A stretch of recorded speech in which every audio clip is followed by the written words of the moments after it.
going, and we will get started. All right. So help, I have a newcomer. This is my bite-sized version. I do the 6-hour face-to-face session at the service center. So I've taken that 6-hour and crunched it into 2. And honestly, you guys are kind of my guinea pigs today because I have not presented this version yet. So we'll see, you know, how it goes. Will it go 2 hours? Will it not go 2 hours? But you will definitely, you know, we'll be cognizant of your time, and you will be out of here by 11. Also, something I failed to mention, I do have a break built in. So I think I'm shooting for like an hour in that we would stop and you can go refill your drink, you know, go to the restroom, check on kids if you need to, or pets. So I don't know how it'll fall. So it may be that when we get to my slide that says break, maybe we're not ready for that break. And so I will kind of just monitor that, okay? So just know that I will stop and I'll let you take a break. So this is me in a nutshell.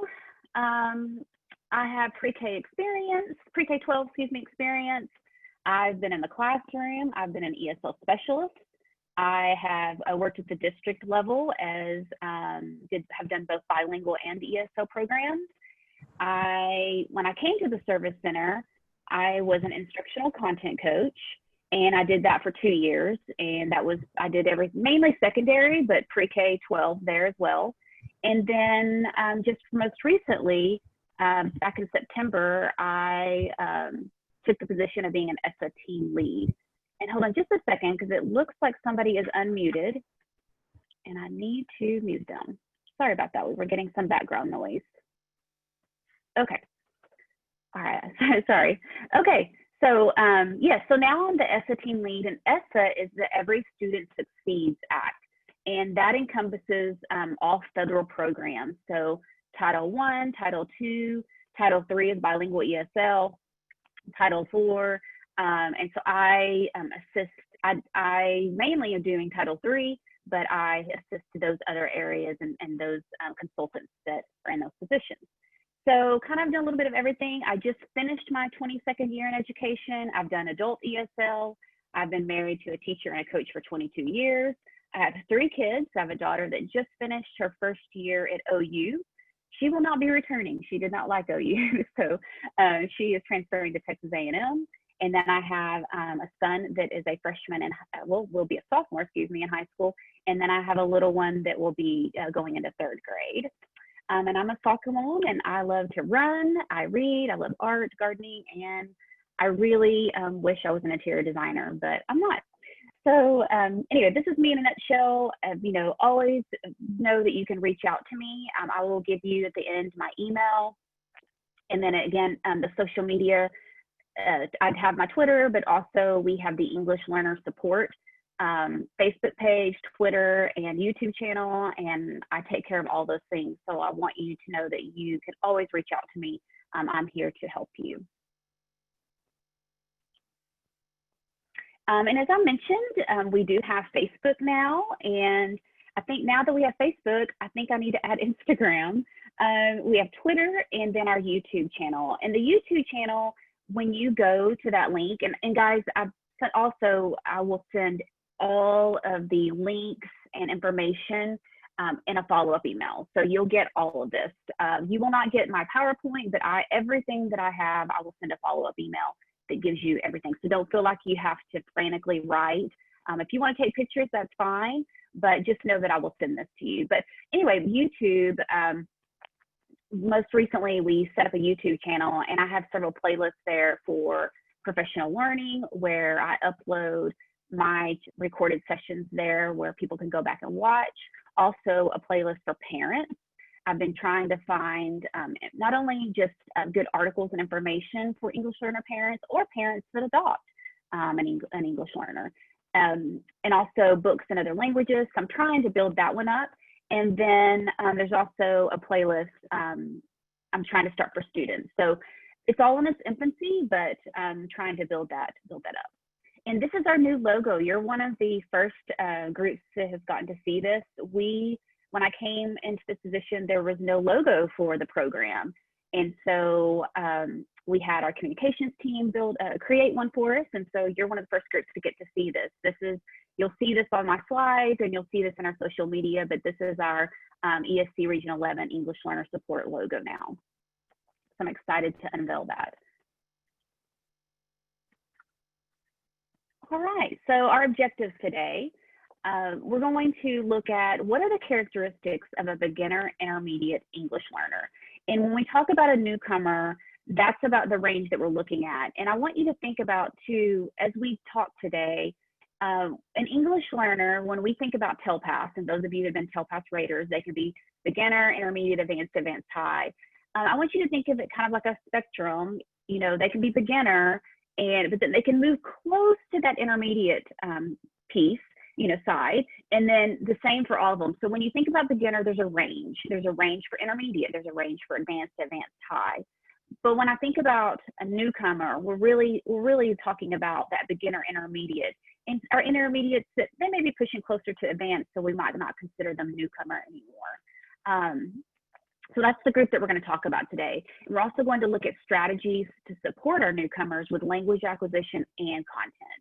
And then my hope today is that you can apply what you've learned to your situation. Now, I know that there will be things that I say today that you say, Melanie, that just will not work in my classroom, or that's just not my scenario.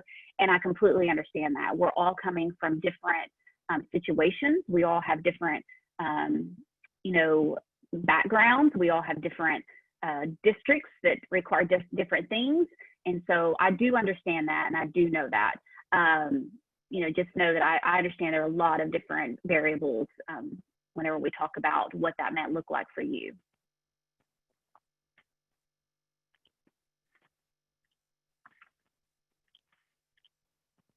All right, so we're going to do our first poll, and I really want to gauge, where are you feeling? So when we think about educating or having newcomers in your classroom, what is your confidence level? Do you feel like, you know what, I've got this. I've got this. I just really wanted to come and see if I could learn something new. Or, I'm kind of in the middle. I feel okay, but maybe still need some more practice. Or I'm not really confident yet. I haven't experienced this, or I have had newcomers and I just really don't know what to do. So where do you feel like you may fall in that? And so I'm going to show you. Oh, and that's not the right poll. Okay. Well, so there was my first glitch. Just know when you create polls in Zoom, you have to do them in the right order or they won't work. So let's use our chat box instead. And so if you'll go to your chat box at the bottom and type in one of these, statements, either I've got this, I feel okay, or I'm not confident yet.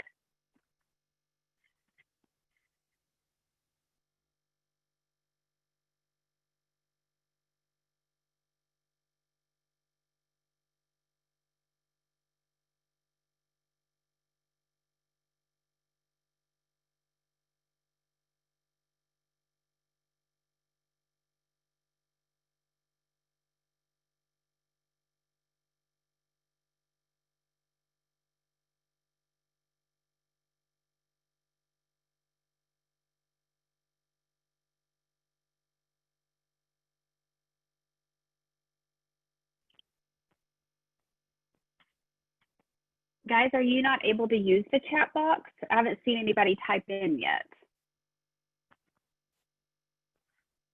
I'm going to allow someone to unmute themselves because I'm not noticing anybody in the chat box. Hold on just a second.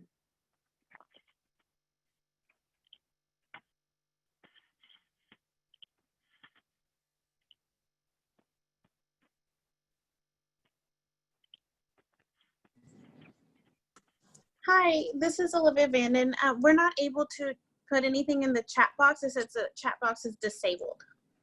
That is strange. Thank you for letting me know that. Hold on, let's see if I can fix that. I've never had that issue before, but Zoom just recently had an update. And so yesterday we were having some issues. Thank you for telling me. Hold on just a second. I'm sorry about that. Looks like it's working though. I just turned it on where everybody could chat in it. Oh, thank you, Lauren. See, that's the reason I need an assistant with me. Thank you. All right. Well, I apologize for that, guys. Thanks. All right. Let's keep going then. If you'll just keep going and typing in the chat box to let me know how you're feeling. I appreciate everybody's patience. Thank you for your time this morning, Melanie. You're welcome. Thanks for joining us.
You're muted, Melanie. All right. Sorry about that. All right. I really wish we would have been able to use the poll, but apparently I didn't set that up right.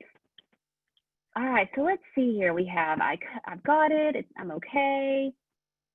We have a few that are not confident yet. And I hope you noticed I use the word yet. If any of you have read, the mind, or have read some of the books about positive mindset. So really, you may not have it yet, but that's okay. All right. So we kind of have a variety. We have some that you are coming today and you have this. And then we have some that are still not confident yet. And that's okay. The fact is that you took the first step and joined me today. And, this is, again, just a bite-sized version. So I would encourage you to sign up for some of the other sessions that I have that are bite-sized too. And then when we do go back to what we hope to be normal in face-to-face, that I would encourage you to come see me face-to-face for a 6-hour where we can have more interaction. So thank you for just sharing where you feel like you're at this point. And I hope that you leave here today feeling better.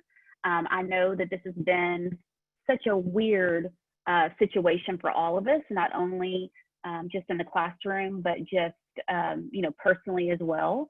And I know it's been tough.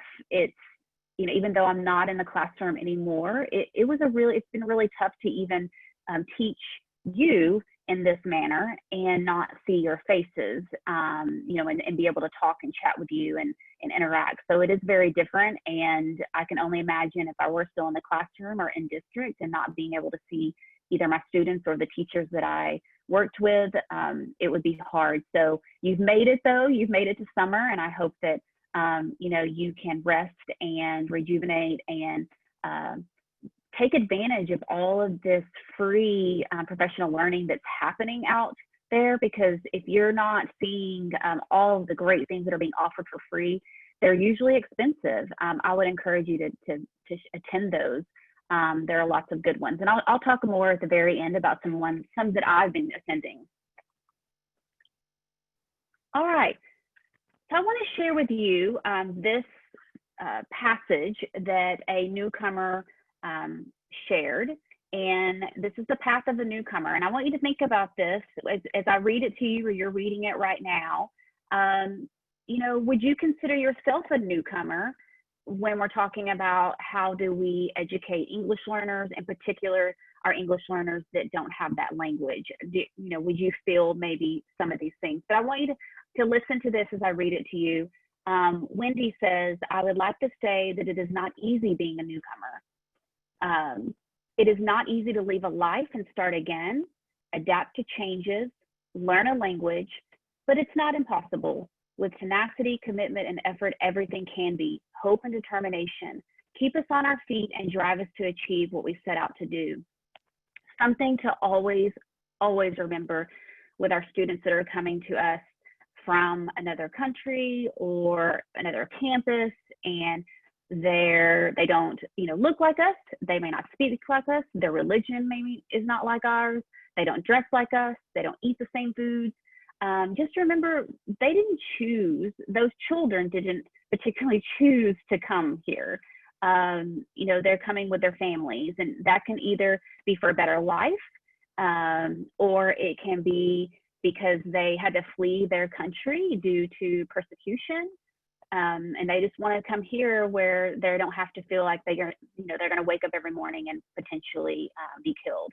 So just think about that when they come. It's just not easy. And I've worked all of my years in education with English learners, and I've had so many different situations. I've had, if you attend my refugee session that I give, asylees and refugees, I share a story about two middle school boys. I was at central office at the time working in district, but I would assist campuses in enrolling students. And I had two middle school boys that fled their country, didn't know each other, fled their country on a boat, and was on that boat for 22 days without food and water.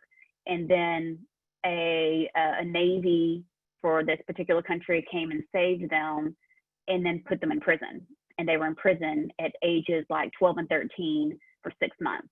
And then now they come to the US and they're sitting in a classroom and being asked to do, X, Y, and Z. And, we have to consider, does that, yes, I know it matters, but does it really matter when these children have gone through something that none of us could ever imagine going through? So just always keeping those things on the back of your mind. And I'm not trying to make you sad, but just some things to think about. So, it's not easy for these students. It's not easy for the parents.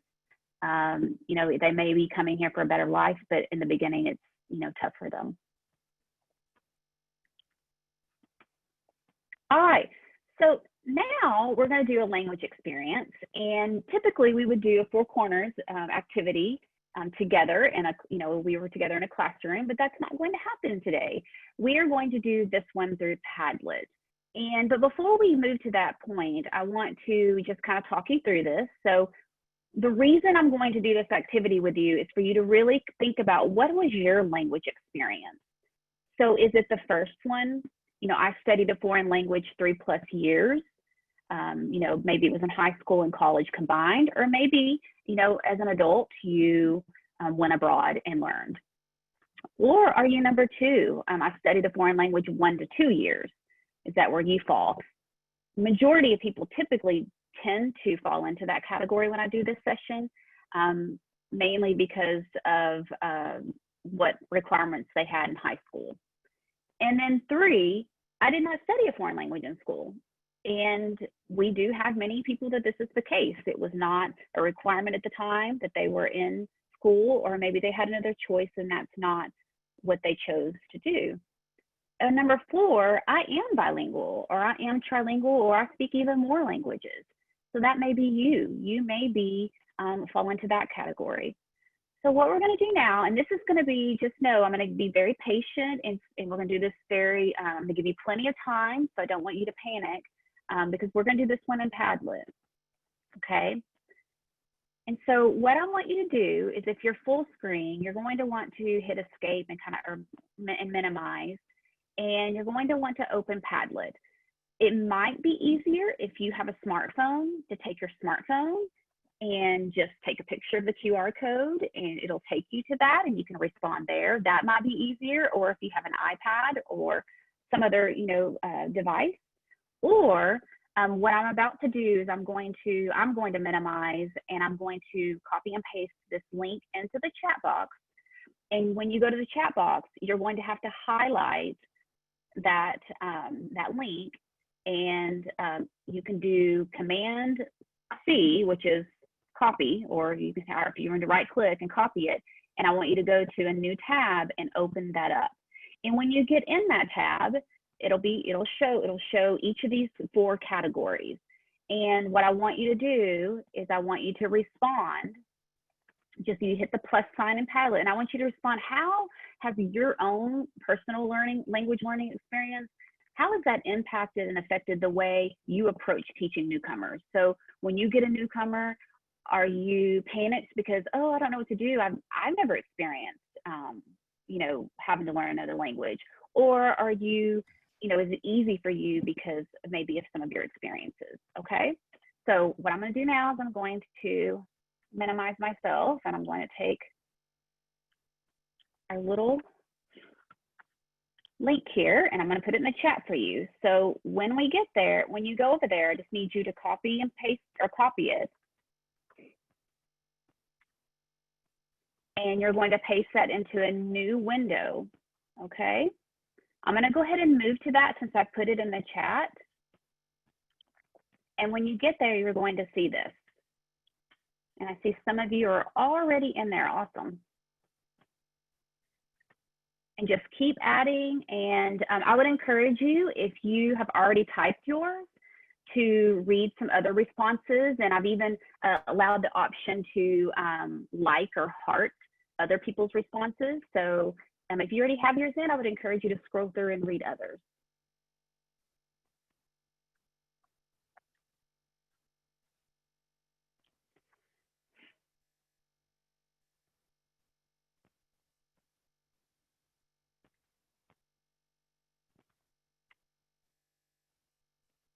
So when you respond, I want your response to be surrounding around how has, whatever your experience been impacted, how has that impacted how you teach English learners, in particular our newcomers. And if you respond and you don't like your response, you can go back and edit it, or you can just add another response.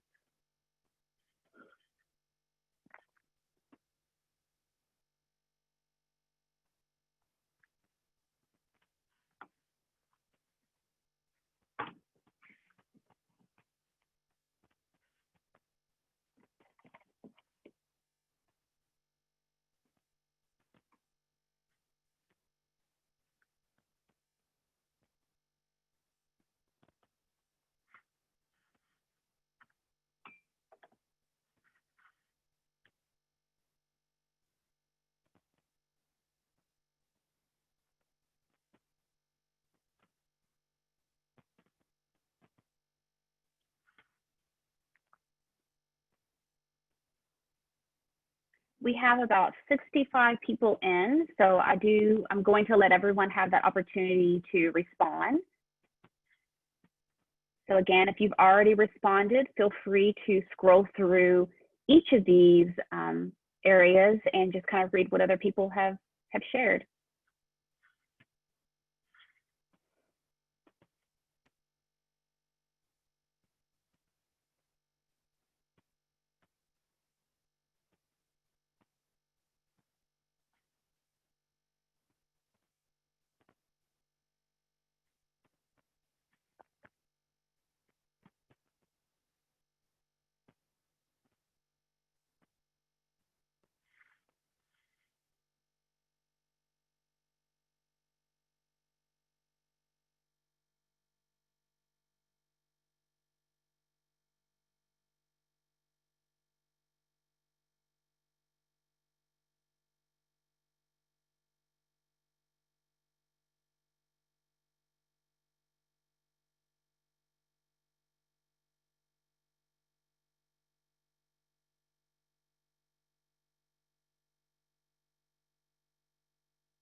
So once you hit the plus sign and type in what you are saying, you just hit enter and it'll post it.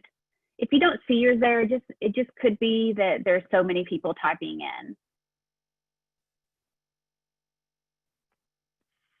If you're not familiar with Padlet, I absolutely love it. I've used Padlet for, I would say probably like up to close to 8 or plus more years. I'm not even sure how long it's been around, but I have the version where I can make as unlimited Padlets because I've had it so long. I love this for students, and I love this for you too, because unlike Google, which a lot of people do things in Google, I don't like you having to sign into anything or it messing up. And this, I can share a QR code, I can share a link, You can, comment on other people's.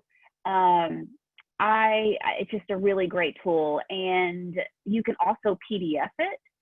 So I can create something and actually create a PDF of that, and the hyperlinks are still live in there.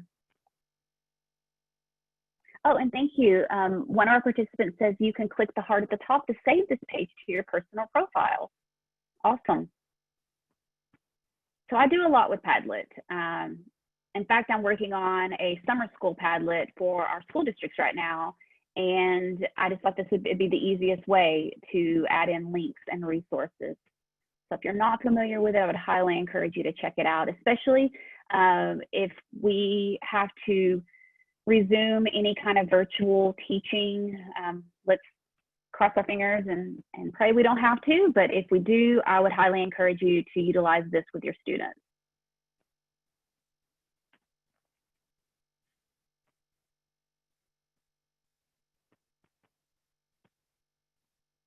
So I'm gonna just kind of pick on some of these and read them. And we have quite a few people who studied a foreign language for 3 or more years. And if we were face to face, and you can respond in the chat box, what I would ask you is, so you've studied for 3 or more years, do you feel like you're still proficient in that language? Because we know if we don't practice it, we lose it. And I fall in this category as well, but I've noticed that since I've left the school district, I don't speak Spanish pretty much anymore, and I've lost a lot of it. But when I was still in school district, my coworkers spoke Spanish, and I would make phone calls to parents in Spanish. I don't do that anymore. But I actually spent a summer in Costa Rica during my master's. Actually, I just had my 3rd child, and I stayed there for a whole summer and went to a Spanish institute. And I share this story in my face-to-face sessions because just to think about how we approach teaching and how we teach here, and especially depending on what grade level you teach. But when I was there in Costa Rica, I lived with 2 different families. I was in the city part of the month, and then the latter month I went beachside, which was much nicer. Anyway, I lived with families, and they didn't speak any English. And so I had enough Spanish, and I thought when I went, oh, I speak Spanish, I've got this. By day 3, I cried. I literally cried to my professor and said, I need you to move me out of the class you have me in. And he's like, why? They tested you. You tested to be in that class. But I hated the class. The teacher didn't allow us to talk. She didn't want me to ask questions. And I would keep asking her questions, and she would literally roll her eyes and in Spanish say, another question, Melanie. And I by day 3, I was like, I've had it. Like, I can't. I would ask, I don't understand how you got here, where I missed that piece. And she wasn't willing to help me. And so they reluctantly moved me to a beginner class or beginner intermediate class. And I thrived in that class. And the reason I thrived was the teacher allowed me, I felt comfortable. I felt comfortable to ask questions. I didn't think that the teacher was going to be mad at me. And I share that story because our students feel that way. If they don't speak the language, or even if they do have enough English, our facial expressions say everything and our actions say everything. And so, we have to be very cognizant of, smiling, it's okay, just whatever you need to do to assure students, because if they're just looking at your face and they think that you're mad, it's really hard. And it's hard for adults too. It was hard for me because even though I did speak Spanish, I knew that teacher was mad. She was mad I was asking questions all the time. I was interrupting her, I guess is what she thought.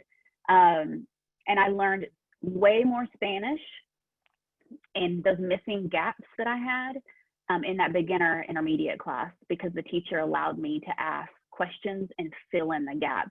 And that's what we have to do when we have that newcomer. We have to fill in those gaps.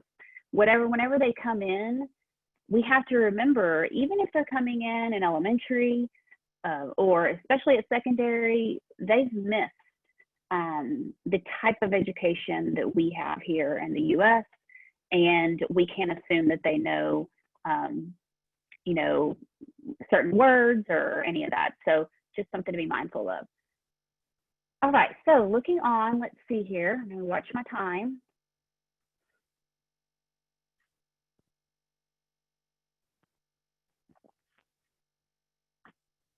I do want to read someone in particular that caught my eye. This person says, my experience directly impacts the how versus the what. She says, I remember being pulled out of class to focus on isolated skills out of context with options for L1, that's the first language, acceptance. My newcomers find validation in their culture, language, tradition being honored in a culturally relevant experience. Thank you for sharing that, Cheryl. Yes, it's hard for students. They don't want to be seen different, and they want, and really we need to make sure that we're creating that environment in our classroom where we are embedding and teaching that language, you know, within that content. So basically we teach language through the content, and you're going to hear me talk later about, regardless of the content you teach, you are a language teacher. You are, we all are, because we're modeling that. All right. Some great stories here. I wish we were all together face to face, because this is where we get into kind of that philosophical chairs and we start talking about our different experiences. So I really wish that we were all together, and I will take the time to read through all of these when we get done today, because I want to hear about all of your different scenarios and stories. And feel free, guys, you can use the chat box if you want to, you know, just comment a reflection about this, you know, activity and kind of how that has impacted you. Feel free to use that chat box, because since we're not all together.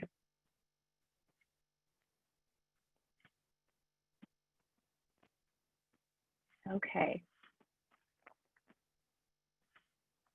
All right, so now we're going to move back over.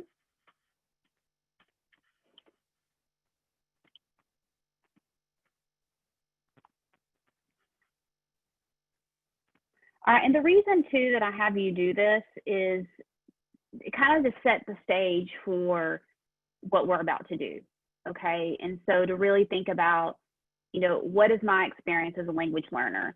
Have I, you know, ever lived abroad? Have I ever experienced that struggle of learning another language? And when I go on vacation and we go to Spanish speaking country, I'm very comfortable. But 2 summers ago, my husband and I went to Paris, and neither of us speak French. And although there are many similarities in French and Spanish, it was not, I feel like maybe not as enjoyable had I spoke French.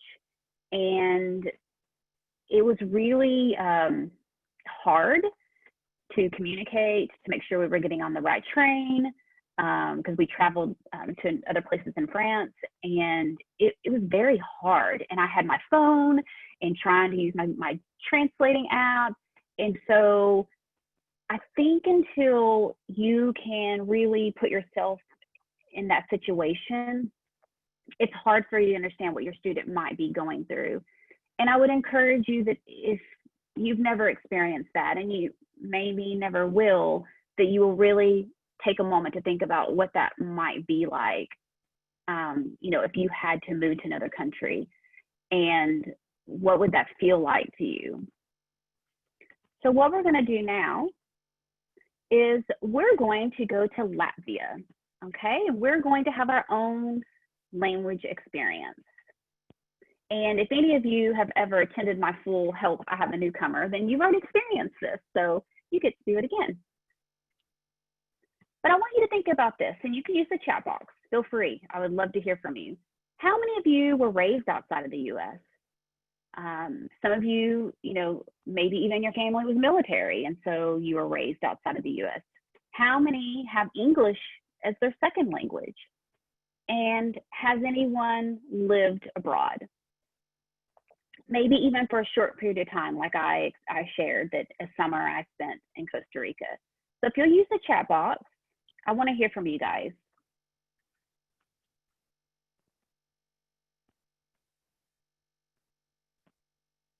Oh, wow. So we have one participant that says that she has taught abroad. And that's on my wish list. I hope that maybe when all of my children are gone, that I can do something like that. I would love to live abroad and teach English. It may be a while though, because I have my youngest is in 3rd grade, and I have 7 years until I can 6 years now, I think, until I can retire. So I would love to do that. So there's quite a few people too that they were born in other countries and that English is their 2nd language.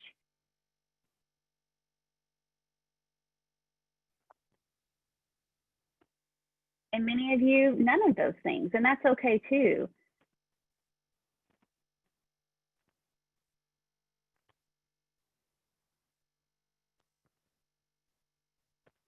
So a lot of you have not experienced any of these. You know, here's the thing, and I've told my own, especially my 2 older children, is here in the US, you know, we don't promote bilingualism or trilingualism as much as Europe and other countries do. And it's a shame that, you know, we don't see the value and see that that's an additive. You know, our students that speak multiple languages, or people in general that have multiple languages, their brain is actually more active. And whenever I was in district, our students at our bilingual campuses, they every time outperformed the monolingual classrooms, every time, and often held those campuses afloat from getting in trouble. So I really wish that we could change that, you know, view and start offering foreign language at a much younger age, because we offer it when chemically our brain starts changing and it's not as easy to learn that language, or to learn a 2nd language.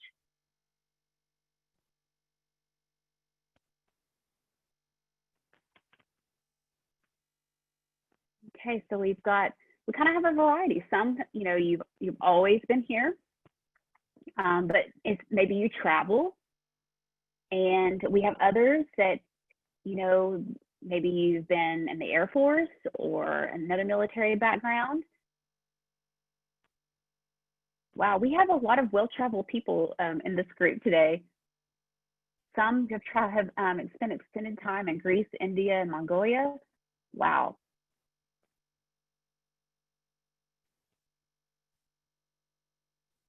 Such great experiences. And gosh, I wish we were together face to face so you could share these with me. It's just not the same reading it in the chat box. There's such value in having those other languages. And often you will hear educators say, you know, you need to practice your English at home, or you need to do this at home.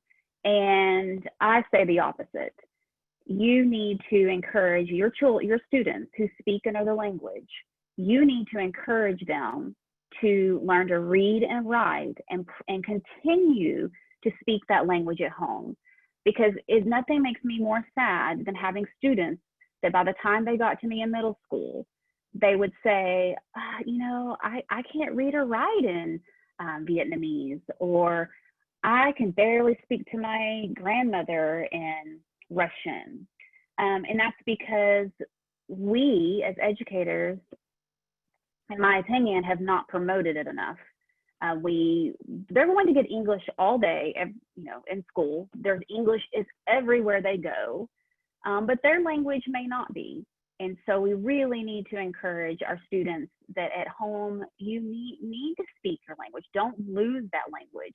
I used to tell my students, you need to ask your parents to teach you to read and write in your language. And they would just kind of look at me like, but miss, I'm learning English. And I would tell them, yes, you're going to get 8 hours of English here. And everywhere you go with your friends, you're getting English. But you're not getting, you know, Laos, your language, or, you know, whatever it may be.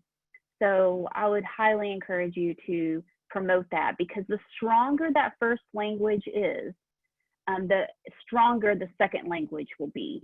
So whatever, that's why for us, most of us, we're obviously very well proficient. All of us here today are educated. It's easier for me to learn that second language because I can make connections. I can see the patterns in the language.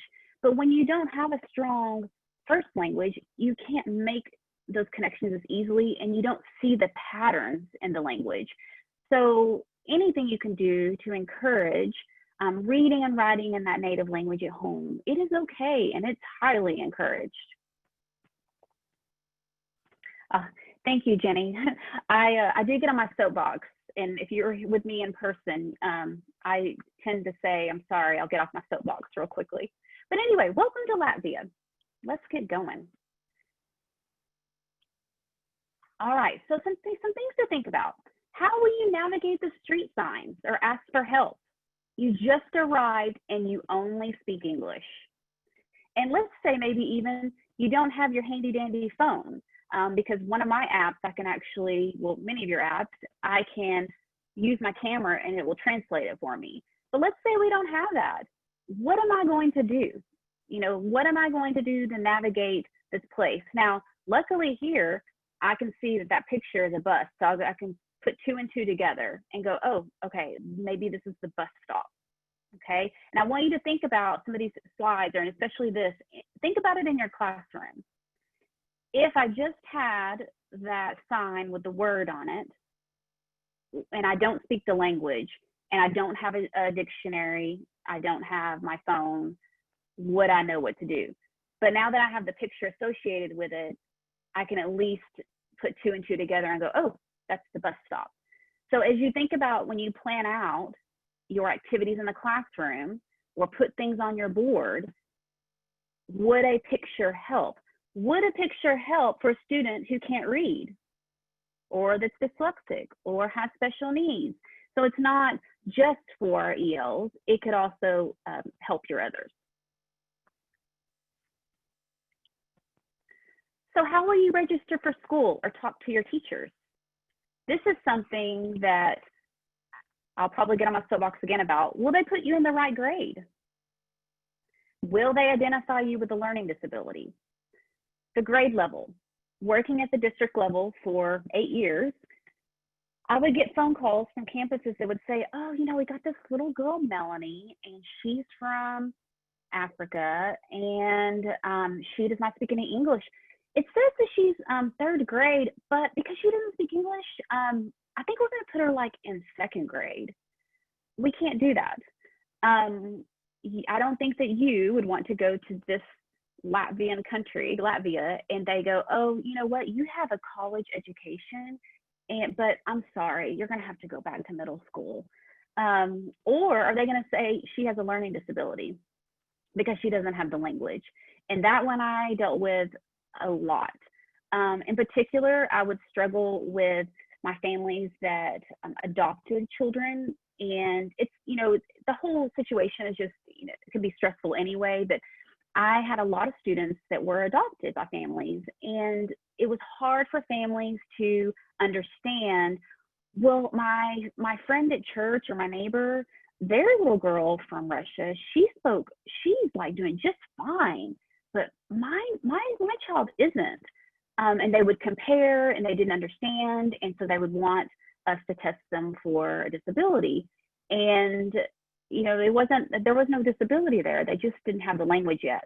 But I will say, on the other side, that we do have children that will come to us, and regardless of language, there's a disability. For example, I had a little boy that was a 3rd grader that enrolled in our district, and one of my ESL specialists calls me and says, Melanie, I can't test this kid. And I'm like, what do you mean you can't test the kid? I can't test him. And I'm just boggled. What do you mean? I said, okay, well, I'll come to the campus and I'll test him. So I go to the campus and I meet the little guy, and I'm looking at her like, why can't you test him? So I sit down and begin to give him his language test, and he proceeds to crawl into my lap. The little boy, I'm about 5'2", 5'3". The little boy was almost my size, my height, and he crawls and straddles me, and he starts twisting my hair. This is a 3rd grade boy. No, he doesn't have any English, but right then and there, we know that, oh, this has nothing to do with language. And so I immediately reached out to our special education department and for assistance. But I will tell you, it was a struggle. I had to put on my hard hat and say, no, this is not language. There is something, this isn't normal. And it took a while, and the student did end up qualifying, and he actually qualified for our life skills program. But so you have, one or the other, but just something to think about. It can be, we just need more time, or it can be, yes, there really is a disability there, and it's hard. And that's why you reach out to those in your district or those of us at the service center and just ask for our assistance. Like, I really don't know, which is it? Is this a disability, or is this really just lack of language at this point? So how will you talk to your teacher? I have this image here where these children are now doing their, Pledge of Allegiance, and thinking about how odd that must be for our English learners coming here. And, and I'm not saying that they shouldn't do it, but just probably a little bit different at the beginning. But some things to think about as a teacher is I can't communicate with my teacher. Your teacher is unaware of how to make the content accessible. So you can sense your teacher's frustration, which makes you even more frustrated. And you may even cry. I've seen different things from children. I've seen anger. I'm angry, I'm here. I'm angry, I don't know the language. And, or I cry and I'm sad. Your anxiety is high, knowing you have to return the next day to take tests that make no sense to you. How is that going to be for you? All right, so we're just about, I think we're about on target for our break here in a bit. But before we go on break, welcome to class. We are going to have our first language learner experience, part 1, okay?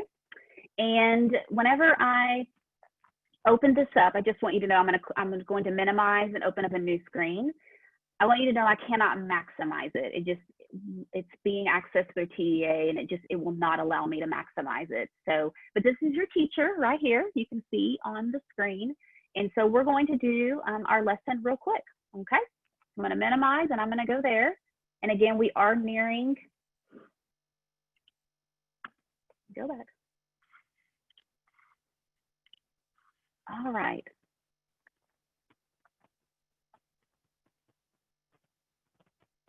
Just want to make sure I am started on the right time. Have 2 screens going on here so I can make sure that we stay on target. All right, so here's our lesson in Latvian.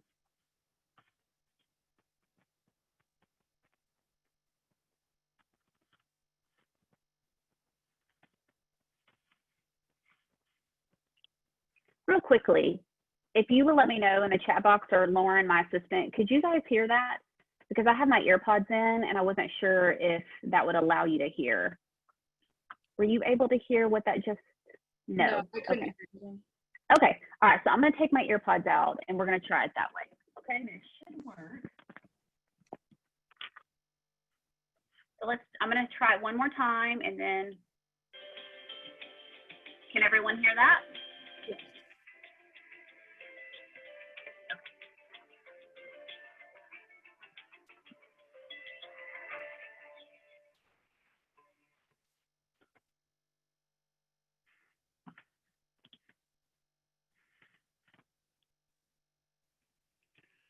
Labdien! Šodien mēs runāsim par sabiedrisko un starptautisko transportu. Mēs runāsim par to, uz kurien parasti cilvēki ar to pārvietojas. Pastāv vairāk sabiedriskā transporta līdzekļu. Piemēram, divritens. Ar divriteni parasti cilvēki brauc uz kādu netālu vietu. Autobus. Ar autobusu cilvēks ved uz darbu, skolu vai kādu citu tālāku vietu pilsētā vai laukos. Mašīna. Šis ir visvairāk lietotais transporta līdzeklis. Ar mašīnu cilvēki brauc gan uz tālākām, gan uz tuvākām vietām. Lidmašīna. Cilvēki lido uz citām valstīm. Ar lidmašīnu kā transporta veidu ir iespējams pārvietoties visātrāk. Un visbeidzot, taksis. Cilvēki bieži lieto taksis, kad viņi ierodas citās pilsētās un valstīs. Tātad, atkārtosim šodien apgūtos vārdus. Divritenis, autobus, mašīna, lidmašīna un taksis. Paldies par uzmanību. Okay. So that was your, let's call it just a mini lesson from our teacher.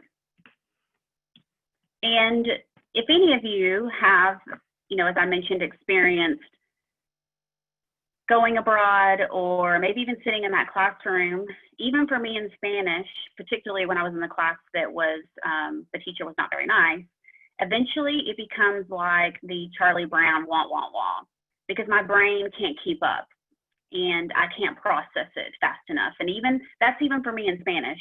When I worked in an office where predominantly most of the people in the office spoke Spanish, eventually I got tired. I couldn't keep up and my brain just got tired of trying to translate and I just shut down and I could tune them out.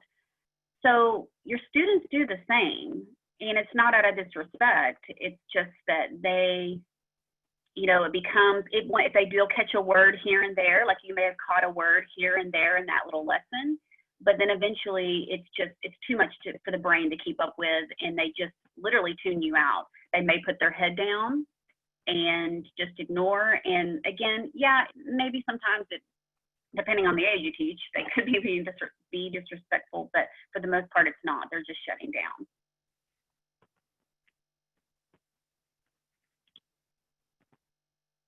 All right, so since we're not together, face to face, let's imagine you come into class and this is on the board for you to do. This is what you're supposed to do. So I walk in and this is what I see. I'm going to give you a few minutes just to look at what you're supposed to do. We know there's 5 things because it's numbered, but can you make out anything? And this is without using, your translator. Do you know what you're supposed to do?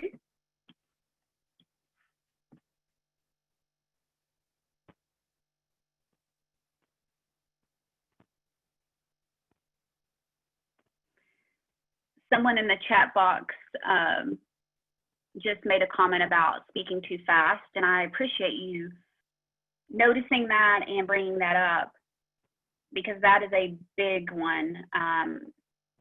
We as teachers, we are trying to move through content so fast that we speak too fast. We also have to be careful of our Texan accent or whatever your accent may be, because sometimes that gets in the way as well. And whenever I taught ESL for many years, elementary all the way through middle school and then adult learners, I had to be very, very cognizant of how I enunciated words. And probably during that time, I would probably say I spoke the clearest because I was so worried the students would not understand me. So some of you said, find a partner, say hello, write your name. No idea. Those of you that have said, find a partner, are you using a translator? Or are you just using the part, looking at the parts of the word? Cognates, yeah.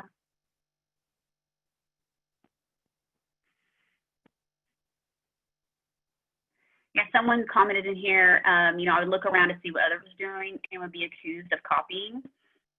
So I used to get a lot of pushback about this, but when I would get calls from campuses, regardless of the level, about, I have a new student, I don't have anyone who speaks that language, I don't know what to do, and I would tell them, pair them up with someone and let them copy.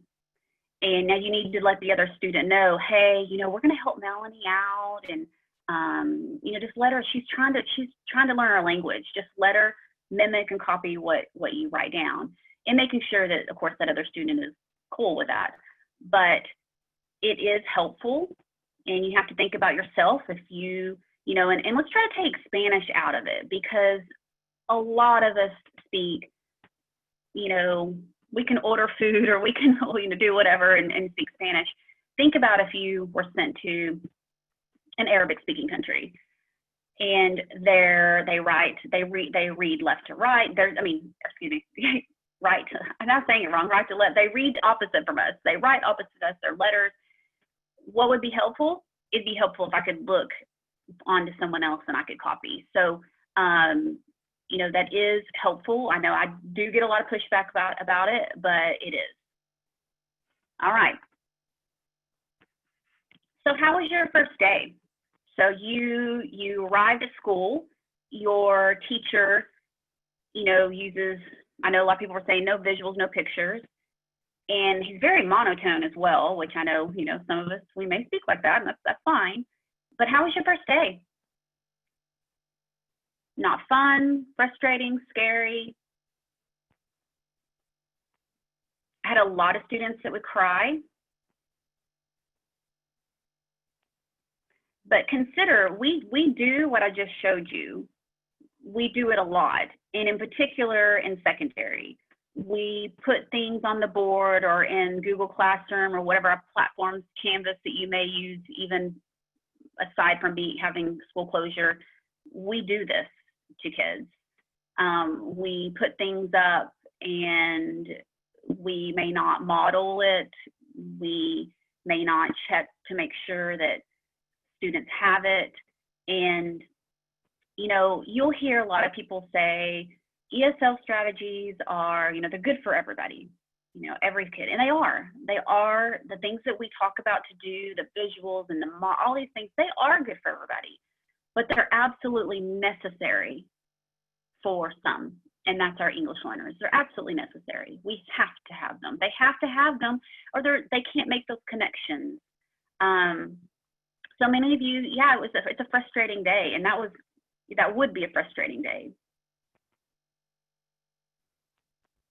Many of you may have been frustrated during this pandemic at home and having your own children at home and not knowing, for example, my son, he takes AP classes, and I don't know what you're supposed to do. Like, you're going to have to ask somebody else. So that can be a foreign language to us, right? When we think about other contents as well, it can be like a foreign language. Some people would be bored, because if it becomes the Snoopy wah, wah, wah, and I'm tuning out, well, now I'm bored. All right. So now we are going to, man, I was good. I hit us like almost on the dot. So we're going to do a 7-minute break, and I'm going to mute myself. I'm going to turn my camera off and go heat up my coffee. And this will give you an opportunity to go get a drink, go to the restroom, check on things, and then we will come back, and we will now, after when we come back, we will do our part 2 of our language learning experience. And we are going to actually experience this teacher's version of a sheltered classroom, which we'll have a discussion on whether or not we believe that it's truly sheltered, but we'll come back and experience that. So I'm going to hit the timer, and I want you to go and stand up and give yourself a little bit of a break, and I'll see you back here in 7 minutes.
You're muted, Melanie.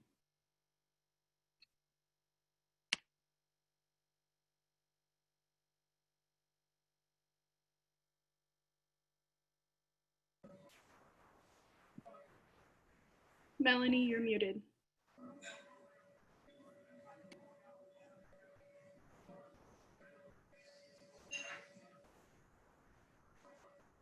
Oh, was I muted?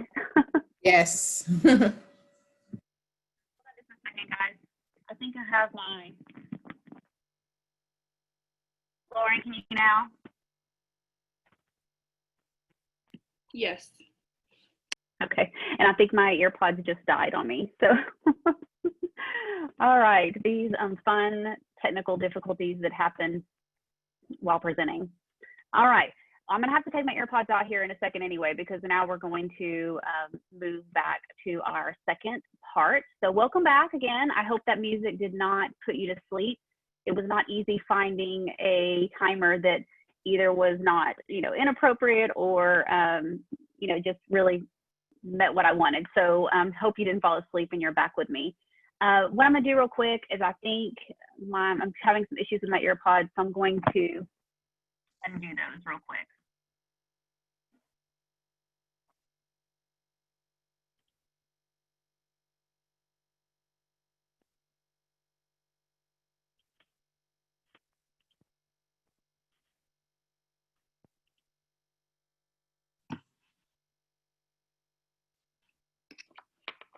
All right, thanks for your patience, guys. Patience.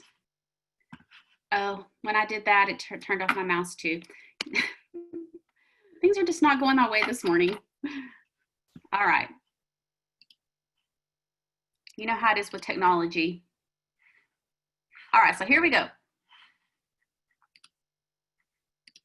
Now we're going to do our next lesson, but I'm actually going to, while you're listening to his sheltered lesson, I am going to display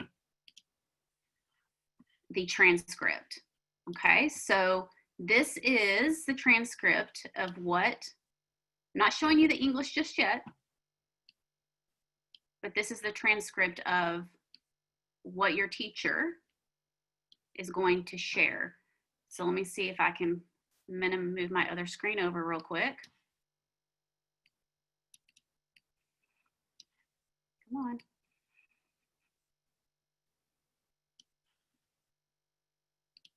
All right, we'll get it here in a second. All right, so now we are going to engage in our sheltered lesson, part 2.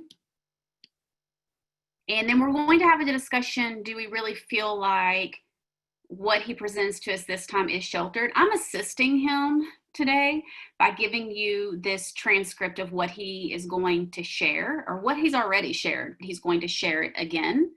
And the reason I do this is, now when you have younger children and younger students, this might not be as useful, but when you have older students, especially when you are, I say a secondary teacher, and you have your outline of what you're going to be sharing, it's very helpful to give them an outline. Your English learner students, actually many students will benefit from it, but I'm giving you basically the transcript, or what I would, in classroom, I would say like the outline of what the lesson is going to be, so you can follow along, okay? So here we go.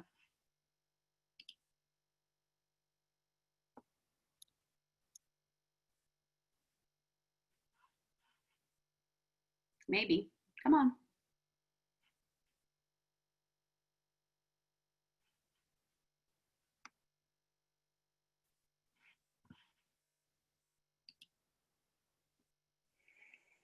Labdien!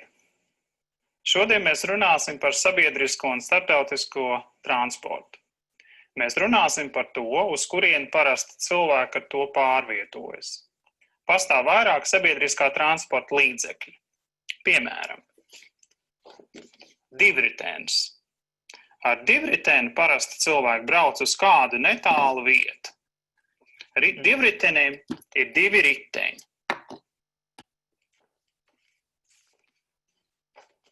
Autobuss. Ar autobusu cilvēks ved uz darbu, skolu vai kādu citu tālāku vietu pilsētā vai laukos. Jūs redzat, kad autobusā sēž šoferis. Mašīna. Šis ir visvairāk lietotais transporta līdzeklis. Ar mašīnu cilvēki brauc gan uz tālākām, gan uz tuvākām vietām. Lidmašīna. Cilvēki lido uz citām valstīm. Ar lidmašīnu, kā transporta veidu, ir iespējams pārvietoties visātrāk. Un visu beidzot, taksis. Cilvēki bieži lieto taksi, kad viņi ierodas citās pilsētās un valstīs. Taksī arī sēž šoferis. Tātad, atkārtosim šodien apgūtos vārdus. Divritenis.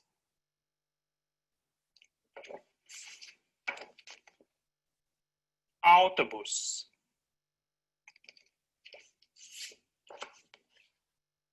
Mašīna.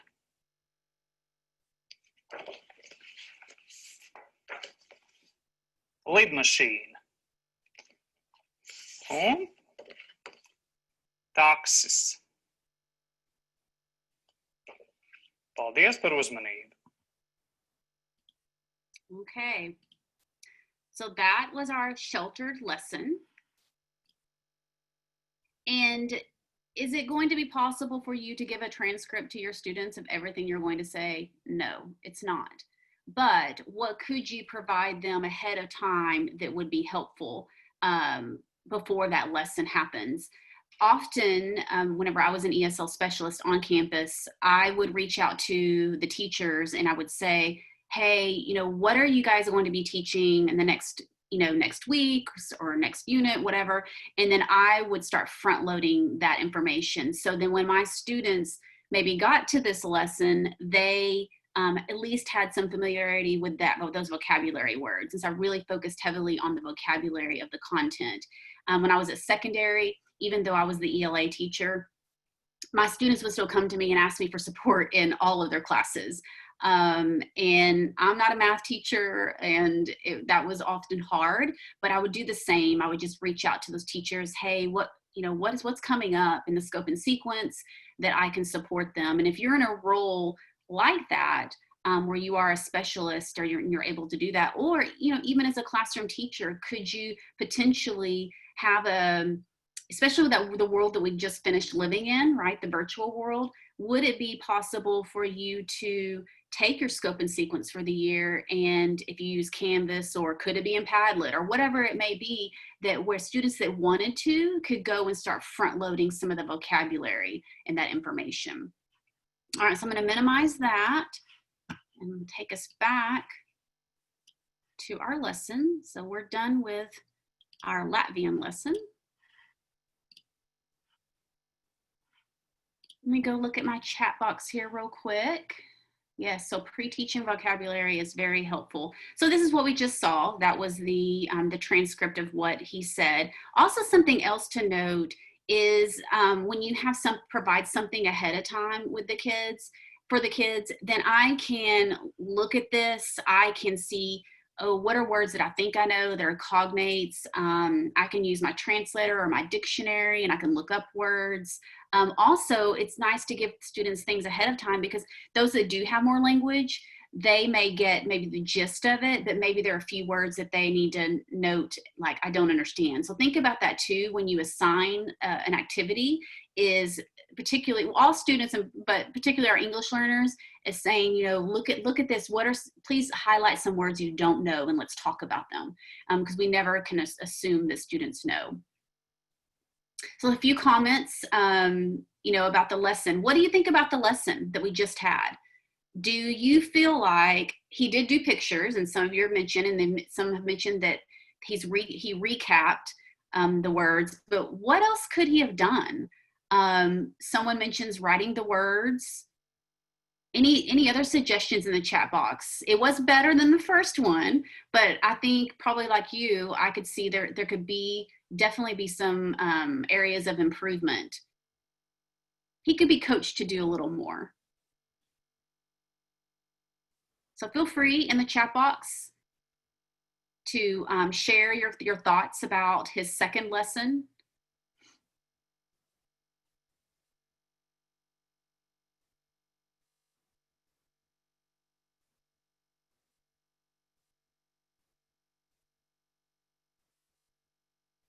You know, the nice thing, someone says time for translation. If you have a classroom or a class period, if you're, you know, a secondary teacher, and you know that all your English learners in that classroom have the same language. So maybe whether it's Spanish or let's say it's Chinese, whatever it may be, but you know that every student in that class has that language. That is a great opportunity to label your classroom in both English and that other language, or stop in these key vocabulary words, have those available in that translated language. But I'll tell you, that's a perfect world, because I have never once experienced a classroom where all the English learners had that same language. So it's probably very unlikely that you might cross that path and have that situation. But if you do, I would encourage you to, you know, find ways to support those students with that first language, or that's the other language. But if you have a mixture, I would not provide, you know, if a student came up to you one-on-one, definitely, and give them that support if you can, you know, pulling out, using Google Translate, whatever you need to do to support them, or a dictionary, but do not, you know, I guess, display or teach if you're not going to represent all languages. Often people come I do a language rich classroom session, which I'll be doing a bite-sized one this summer. And often I have participants say, oh, well, I labeled my room in English and Spanish. And that's great. But then when I ask them, well, are all your English learners Spanish speakers? Oh, no, we have others. Well, then now I haven't honored their language too. So just making sure that we honor all of them.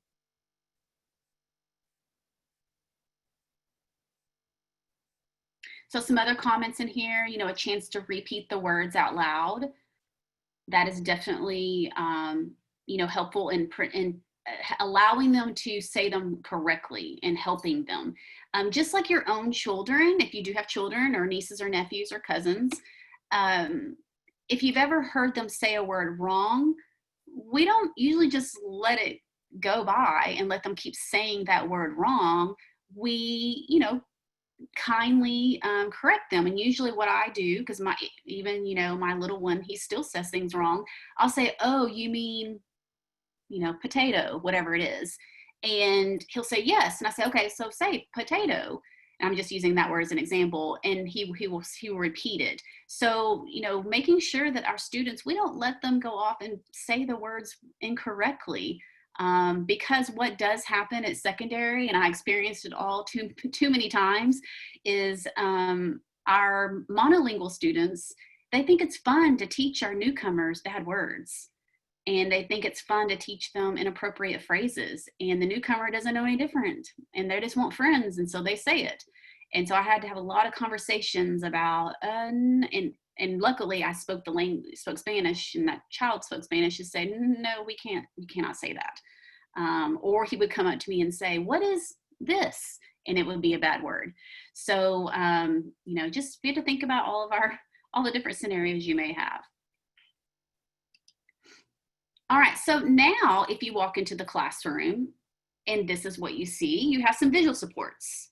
And by having these visual supports, now I can kind of decipher what I need to do. So I can see the first one, and I see, okay, so on the second one, I think I'm supposed to do this, and the third, and the fourth, and then the fifth. So in the chat box, tell me, I want you can number 1 through 5 if you want. Tell me what you think the first one is, the second one, the third, the fourth, and the fifth.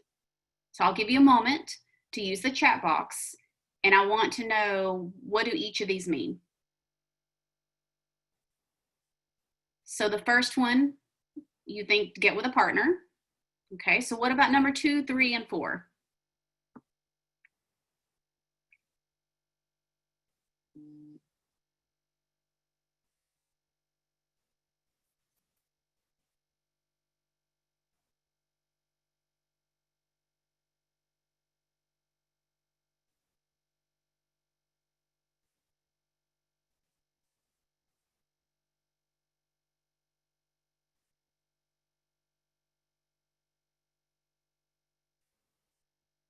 So some of you are getting pieces of it.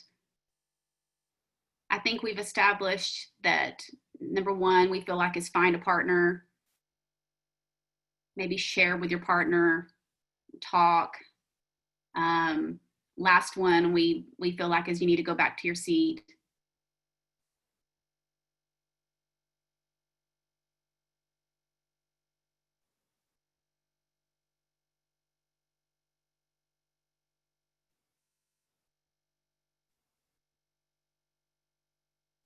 Okay, I'm trying to give everyone an opportunity to type what they think. Wait time's the hardest because there's 64 of you in here, and usually when we're face to face, I can kind of, I'm watching and can monitor, so I have to be cognizant of my wait time whenever I present this way.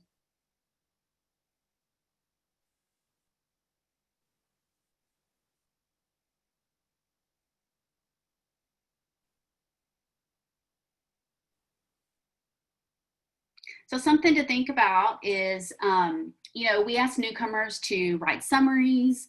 We ask them to provide definitions, write sentences, write stories using the vocabulary that they've learned, but they don't even have the language to use it at this point. Often there's no modeling that takes place. We don't model what we want to do. And that is just good best practice and, pedagogy anyway, is to model for our students, but for our ELs, it's very important for me to see what is it that I'm supposed to do, and maybe even having that final product. Maybe it's an example of yours that's posted, but sometimes too our expectations are too high. We have a newcomer, and we just expect that they're going to do all this, so we have to really adjust what we do or what we're asking them to do. It may be that they can't do that they've got to write the words in a list and draw pictures next to them. Or if you are a Thinking Maps district, I'm a Thinking Maps trainer. Feel free to if you want to brainstorm about how to use Thinking Maps with English learners, that's another great tool. All right, so you all had, or hopefully most of you have had an opportunity, and continue to type in the chat box your thoughts about what it is that the teacher is asking you to do. And I've assisted the teacher today with putting in these images. But oh, hold on, sorry, we got somebody that's unmuted. Let me mute everybody. Okay, so here is what the translation is you need to find a partner, discuss what you learned, and maybe I could have found better images. Practicing the words, write 5 sentences using the words, and when you're done, go back to your seat. Now, if I'm a newcomer, those of us sitting in that classroom in Latvia, we would maybe only get parts of that, and maybe I knew I needed to find a partner, but I don't even know how to say hi to that partner, or I need to discuss with that partner, but I don't know what to say. So it's always nice when you think about partnering, think about in your classroom, particularly our younger grade levels, because you tend to do more, even in secondary, but we tend to do more of that group type work. Consider in your classroom setting up language partners. And I mean for all of your kids, set up language partners. And don't put 2 newcomers together, put them with another, really chatty kid that'll talk and help them learn language. But when we do activities, or when you're doing activities, it's very helpful to have a language partner, and allowing that higher language student, whether they're monolingual, native English speaker or not, to really assist that other one. So if I had to find a partner in Latvia, I'm hoping I'm going to find a partner that is going to be patient with me because I don't speak the language, and will allow me to maybe copy what they're doing and really help me. So think about when you do partnering, especially with your English learners, what would that look like? And then discussing what was learned. I'm not going to know. How many of you have ever been in either a session or some PD or anything, and any situation, and the group is talking about something that is way over your head, like you have nothing to contribute, you don't even know what they're talking about, sounds like a foreign language to you, and what do? You just sit there and you're quiet. I encounter often these type of situations, at the service center, at Region 11. I'll be in these meetings and I have no idea what they're talking about. You know, it's education-y stuff, but I have no idea what they're talking about, and I don't contribute. I just sit there. I'm quiet. So think about, you know, your own situations where it's not about, do I speak English or not? It's that you know, I have no idea what's happening. And then practice saying the words. So just when you plan your activities, think about an activity that is inclusive of everyone, you know. So practice saying the words is very helpful. If you're a specialist, you know, it's easier to work with students in a small group and then feel comfortable doing that. In a large group, you're going to have to be really careful about how you go about, because you don't want to call any one student out. So I would encourage you, especially if you teach a younger grade level where we're all still developing language proficiency, you know, because we're all still developing language proficiency, or otherwise we wouldn't take English language arts all the way through 12th grade and into college. But consider, how could you approach vocabulary where the entire class is involved?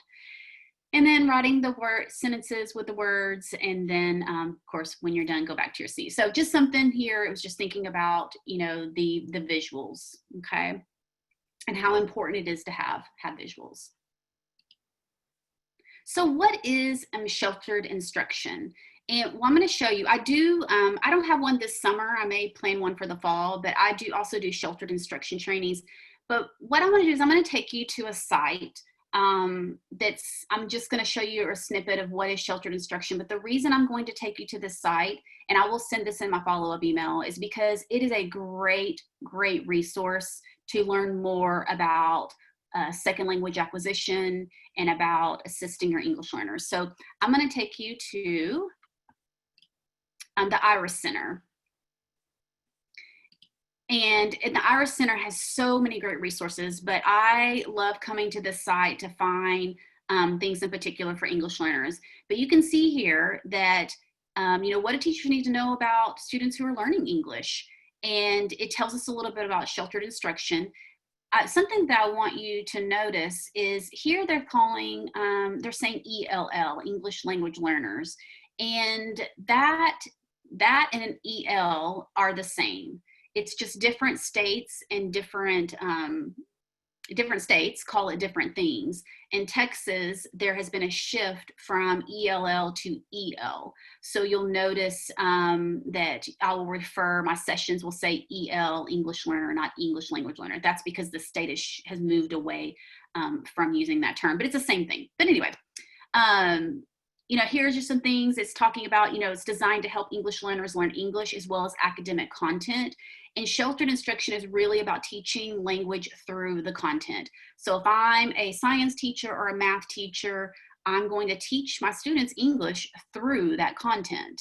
And as I mentioned earlier, regardless of the content you teach, if you're here with me today as a secondary teacher, you are still a language teacher. You stand up in front of your classroom and you are their first stop to learning language.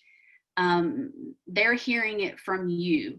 And so do we want to teach them incorrectly? So we need to avoid using words that are not, you know, we use words sometimes that are not correct. I don't think anybody in the classroom says ain't, but I have heard as an instructional coach, I have heard teachers use words that they're really not words, or, you know, it's slang. And so just remember, you are modeling, you are teaching them English. But I'm not going to go into great detail about sheltered instruction, but it is instructional techniques to use in your classroom. And you don't have to be ESL certified to be a sheltered instruction, to do a sheltered instruction approach. And a lot of people, you will hear them talk about PSYOP. And PSYOP is just somebody who's put their brand and their mark on, you know, a particular model, and, you know, had one of us put our brand or mark on it, you know, I might not be sitting here, I might be doing that. So just know that sheltered instruction is an approach, and you'll hear GLAD and PSYOP and different ones. Those are different models, okay? So again, I'm not gonna go in great detail about that. I do have a session in the fall, and, you know, that I'll probably be presenting that I typically do for districts as sheltered instruction, but I wanted to take you to this site because I wanted you to see these resources. There are lots of great videos in here as well.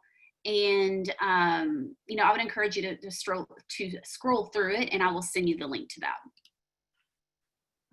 So today I really, I want you to think about how can you, regardless of you being ESL certified, how can you shelter, and we think about like an umbrella, how can I shelter my classroom? What can I do to, what approaches techniques can I use to assist my English learners, but also in the meantime, help any other students that might be struggling. All right, so tips. What can I expect, and some teacher tips. So we're going to look at listening, speaking, reading, and writing. These resources or these tips and characteristics I'm going to share with you are actually from the ELPS Academy LIAG, the Linguistic Instructional Alignment Guide from TEA. If you've attended some of my trainings, I have usually have these on hand and we use.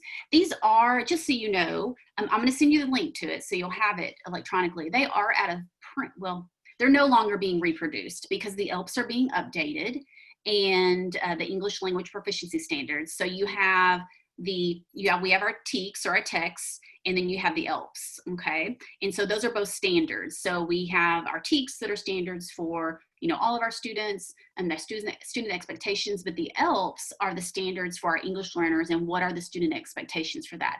We're not gonna go into detail about that today, but I want you to understand that those are standards that must be addressed for our English learners. But this guide that I will send you the link to, it gives you lots of great tips on what you can do. And again, this has nothing to do with being ESL certified. It's just resources. All right, so what to expect when we're talking about a newcomer, listening and speaking, some things and I've kind of combined the beginner intermediate, but a beginner will struggle to understand our simple conversations and discussions. They need a lot of visual support, verbal cues and gestures, moving our hands and pointing. Again, thinking about what would you do if you were in another country and you don't speak the language. There's a lot of pointing and even drawing pictures. I used to draw a lot of pictures before you could just Google. That shows my age. I didn't have internet when I started teaching, and so much less a computer in the room. So I would do a lot of drawing. Frequently remain silent, and they watch others for cues. So they're quiet and they're kind of watching what everybody else is doing. They speak with single words or short phrases. So usually things that they've learned, frequent things. One of the things that I like to share with teachers is when you do get a newcomer, teaching them that survival language. I am sick. I need to go to the bathroom. And I would take them and walk them and show them, and how do we get to the bus? I'm hungry, I'm sad, whatever, some basic things. So I would encourage you that when you do get a newcomer, regardless of the age, teach them some of those basic survival things.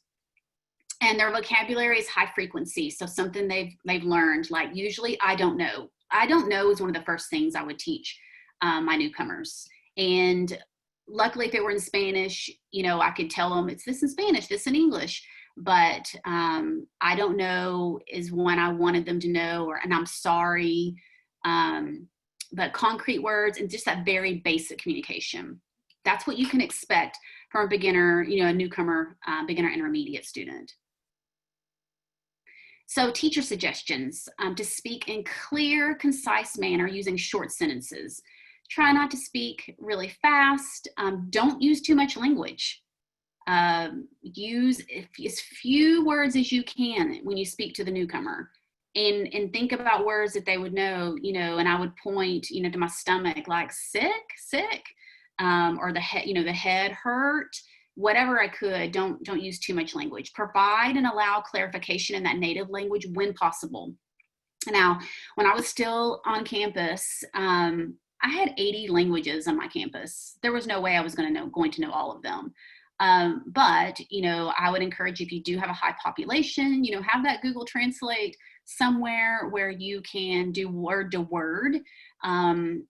Always be cognizant that if you put too much in there, you're not going to get a direct translation anyway. So be careful about translating, but it's at least a good tool to use. Frequently check for clarification. Going to those students that are ELs, do you understand? Do you have it? Do you know? Using gestures, so lots of gestures, hands, respect their silent period. There are many students that will remain silent for a long time. In my experience, a lot of my students from Asian countries, they remain quiet for longer. I had one student who was from Korea, and sweet little girl, she, I want to say it was probably close to 6 months before she finally said something. And I was working with her in a small group. And she finally one day she said, I can't even remember now what she said. And I mean, I literally almost cried tears of joy, like, oh my gosh, you said something. It's kind of like, you know, your child, if you have a child, their first words, like, oh my gosh, they finally spoke. But respect that. Some will take longer.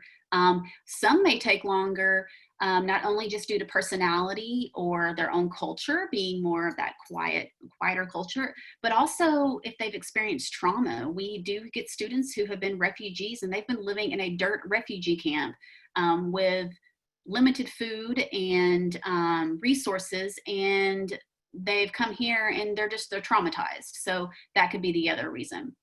Accept single word responses. It's okay. Modeling that intonation and pronunciation, and do expect pronunciation errors. It's just going to happen. Something else I wanted to say about translation is, you know, technology is wonderful. And we have Google Translate or iTranslate or, you know, different apps and tools now. But don't use a translator for things that you can use gestures for or that you can show. I had an experience in district. I was at the district level and I had a campus that received a student, and the teacher was taking the phone and just simply to tell the student we're going to the restroom or take a bathroom break, where these are things that we can show a student. We don't need to use a translator for. And basically just taking the phone, you know, and sticking it in the kid's face, like, you know, put it in here. That's not the way we would use a translator. So, you know, really think about things that you can draw a picture for, or you can take a child and show them and use gestures. That's not something we want to use, you know, as a translation. So we do have a question in the chat. Let's see.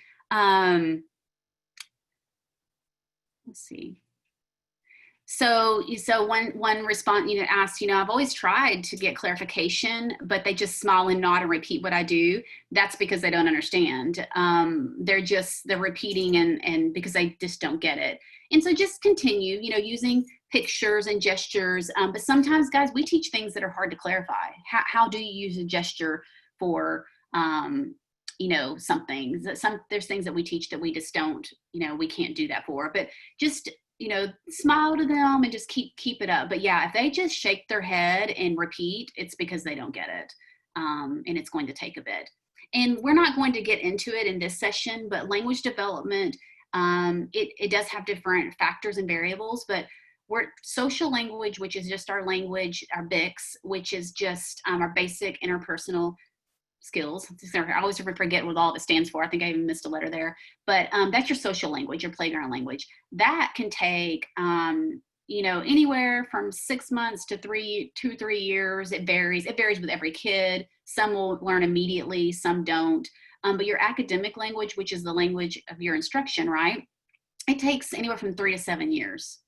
And if you got a kid that comes in 5th grade, you know, they've got a while before they're going to gain all of that academic language. And so there's going to be a lot of just repeating and nodding of the head, which I don't know about you, but if I was in a country that, you know, especially like, always think about Arabic because it's such I felt like a hard language. I would just be shaking my head.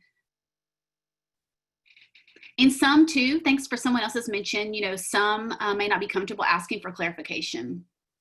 And the thing too about like beginners, they don't even know what to ask for. They don't have the ability to ask for clarification. But some are not going to ask for clarification, especially your children. The students get older, they won't. So that's why you have to go and you have to check on them and frequently check in to make sure that they understand. All right, so when we look at reading and writing, though, what does that look like for a newcomer? So they have little ability to participate effectively in writing. So they're looking at listing, even if they can do that. Because I've had some students that their native language didn't even have a written language. So there was nothing to even build on as far as written language goes, because their language did not have a written language. You could not find a dictionary for it, nothing. So copying, labeling, they need modeling to write, okay? Reading skills are limited and they rely on text support. So those pictures, they're looking for cognates and other triggers to connect to that previous learning. Suggestions, labeling. I highly recommend, regardless of the grade level you teach or regardless of the content you teach, to label. Label your classroom in English. Put picture, if possible, put pictures there.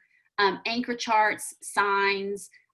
Don't force a student to read aloud. That I experienced that in Costa Rica, and it was, I wanted to cry and just crawl under the table. You read aloud to model enunciation and use of language structures. They are learning from you. Use simplified decodable text with visuals if possible. Now, I know if you teach a course or a class that is, heavy content, that might not be possible. But I would encourage you, when you do get a newcomer, to reach out or ask your leadership to reach out to elementary campuses or middle school campuses and ask them, what resources do you have that could help me with my newcomer here at high school? That is often what I would do for my teachers is, hey, well, let's reach out to the elementary and see what they have, and they could meet these biology concepts, but that are at a level readability for that kid. And so just really trying to find other ways. Display whole class writing as examples. So you modeling writing and displaying other students, their examples. Let me ask you guys this question. Whenever you are going to apply for a job and you're going to do your resume, do any of you ever ask to see someone else's resume so you can use it as a model? Feel free to type in the chat box. Yes, no. No? Okay. Yes. Okay. Well, I do. And I want to see, so I can kind of use, what they have as a model and then plug in what my information is. I'll tell you, when I moved to central office from being a specialist in the classroom, I had to send a lot of important emails to principals and to people at central office. And it made me really nervous because I was used to sending emails to maybe teachers I was working with or my colleagues. And so I asked at that time my director, hey, can you show me or send me some emails that you have sent out so I can use it as a template, as a model? And so for a while, she would say, okay, I need, we got to send an email out to principals about this. And so she would show me a model or, her template, and I would plug in what I needed to. Well, eventually I didn't need hers anymore. Eventually I was confident and I knew the structure of how the email needed to be, and I no longer needed her support. So I want you to think about that with all your students in general, but particularly your ELs. They have no concept of what's the structure need to look like. If you're not familiar with Gretchen Burnaby, I would highly recommend you, and I'll type her name here in the chat box. Gretchen Burnaby is, if you've never seen her, she's also amazing. I hope I spell her name right. She has great resources. She has a blog and I think some type of website online, a lot of stuff for free, but she gives a lot of structures for writing. And this is great because now I can see as an EL, oh, this is, what we do. And you think about, we often do this with letter writing. Dear so-and-so. We give kids pretty much a structure, but we don't really do a whole lot. Maybe you are, but beyond that. And so really thinking about the structure, and this is what I often hear. I get the pushback of, well, that's just like, I don't know if the word's cookie cutter, but they say it's too scripted.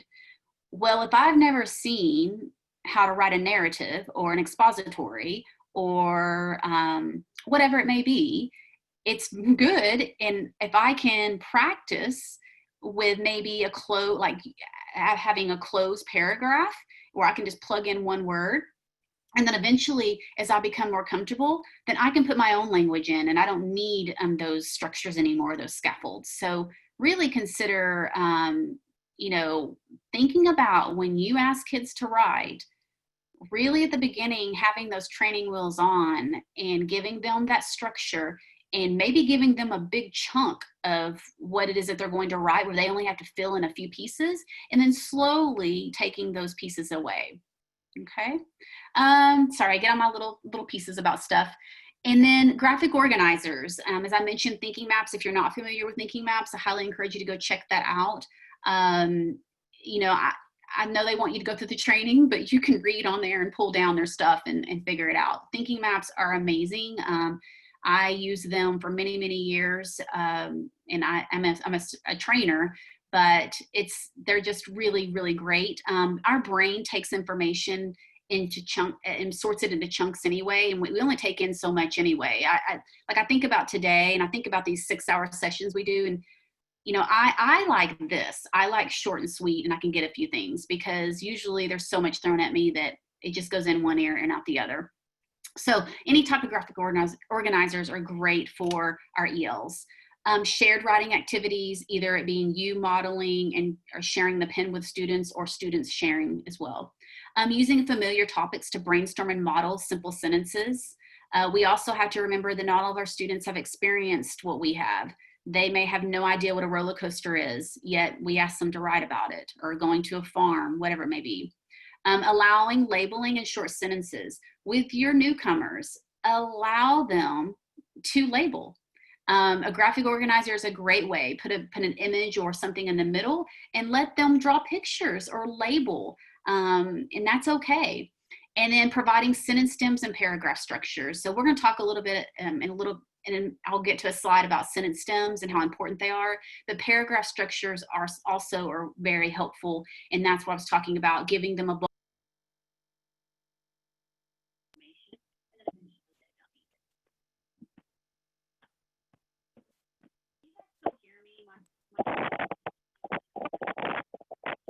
We can't hear you, Melanie.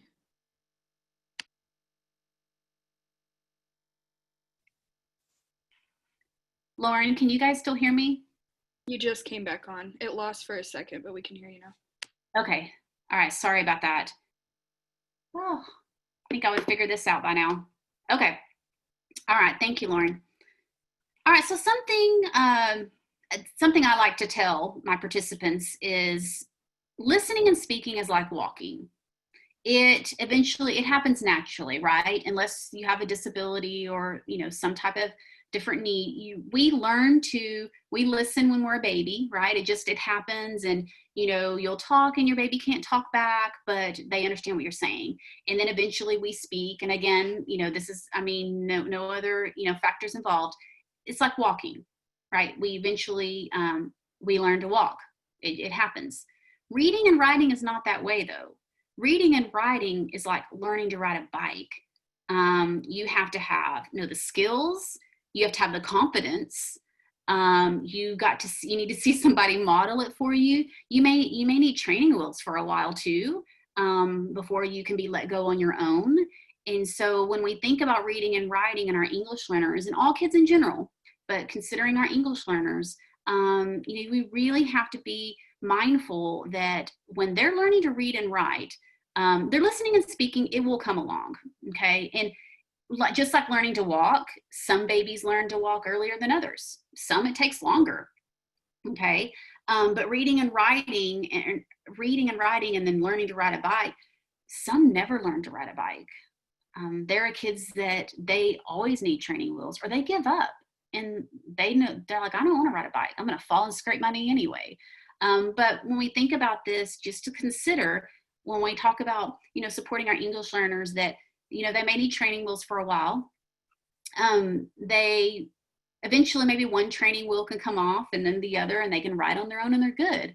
But they're still an English learner. And so they're always wearing, you know, we always wear our hard hat to ride a bike for safety.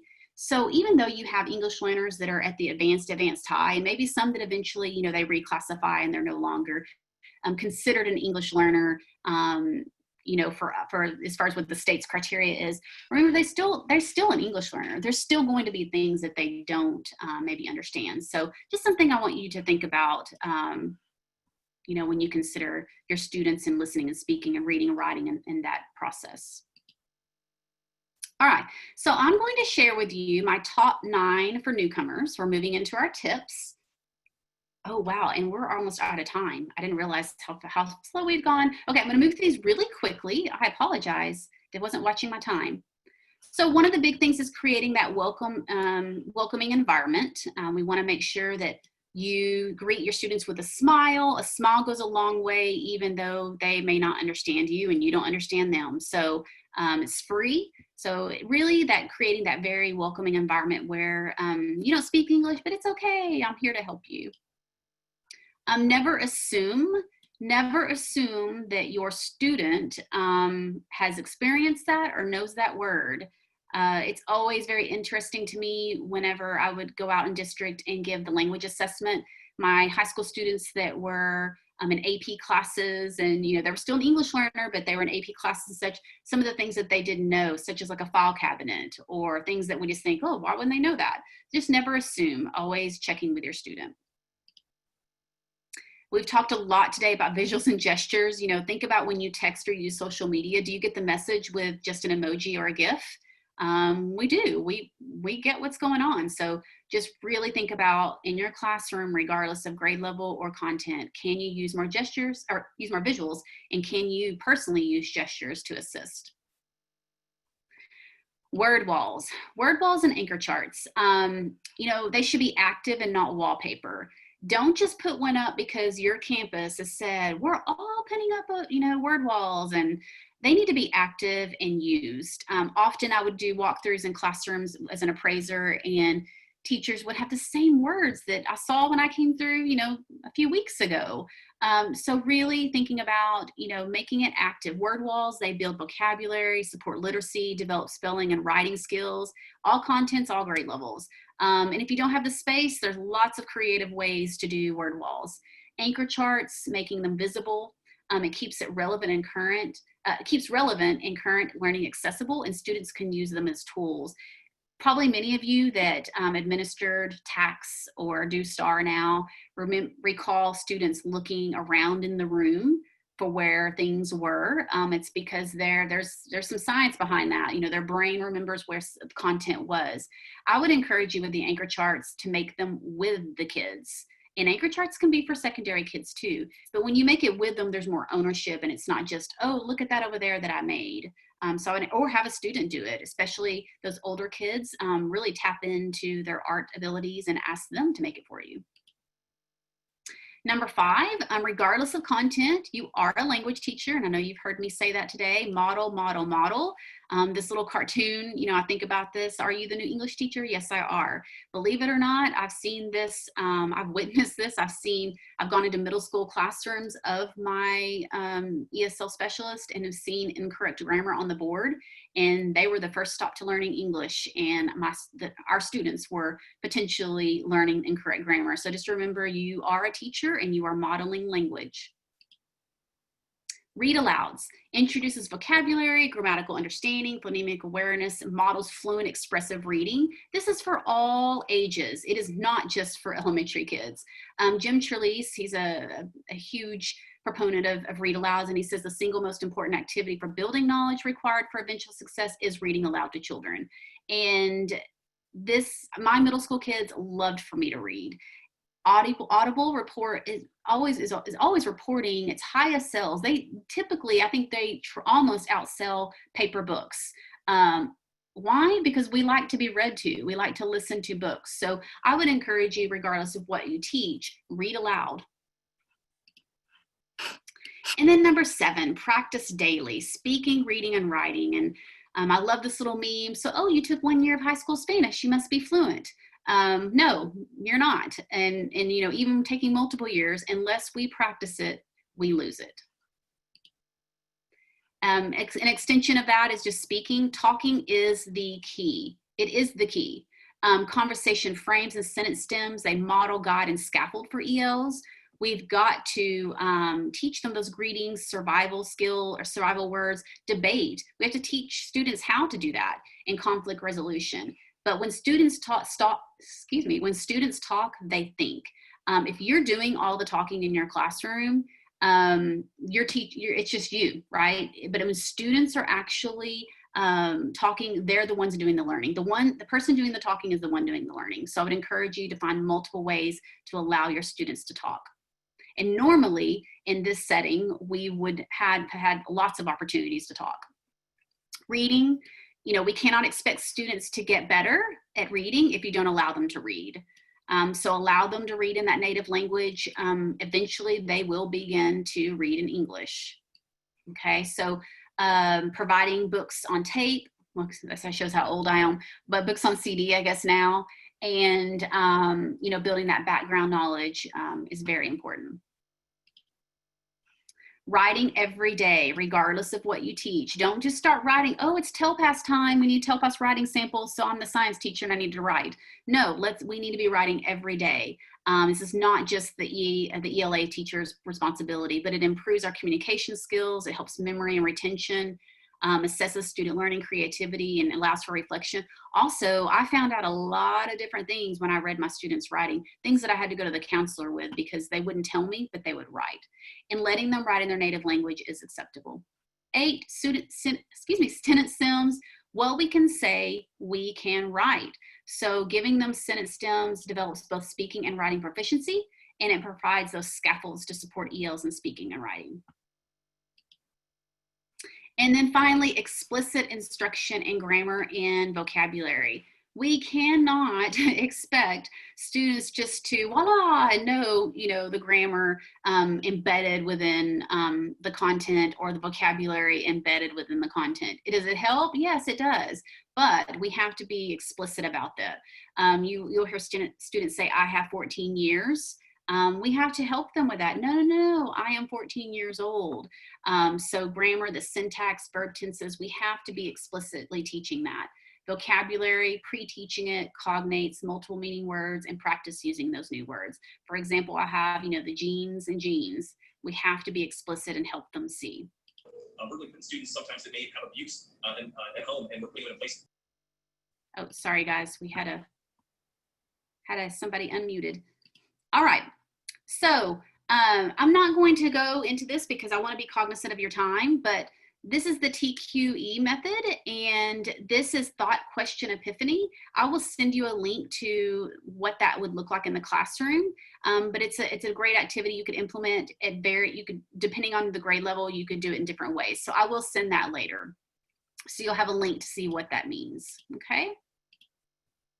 All right, so what we're going to do now is real quickly, oh, that's not what I wanted to do, is we are going to, how impactful was today's learning? And again, you guys were kind of my guinea pigs because I have not presented this shortened version. It looks like I may have to shorten it some more, but if you can use I've displaying the poll now, and this is anonymous, so I don't know who's answering it. But for me and for the Service Center, how impactful was today's learning? It was very bite-sized, very quick. But if you can respond and let me know, I'm going to give you an opportunity to do that.